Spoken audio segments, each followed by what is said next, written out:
Xəbər Times portalının rəhbəri Yeganə Telman qızı. Daimi olaraq təbriklərinin təbliğinə görə sizi təbrik edirik canım mənim. Teşekkür Olsun. Teşekkür edirəm əzizim. Mən də bütün həmkarlarımı təbrik edirəm.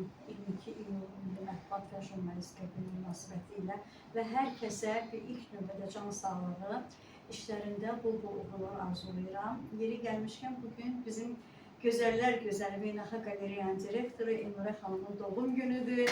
Təbrik edirəm. Nə yaxşı ki bugün mən sizlərlənəm. Nə yaxşı ki varsınız. Allah sizi var eləsin.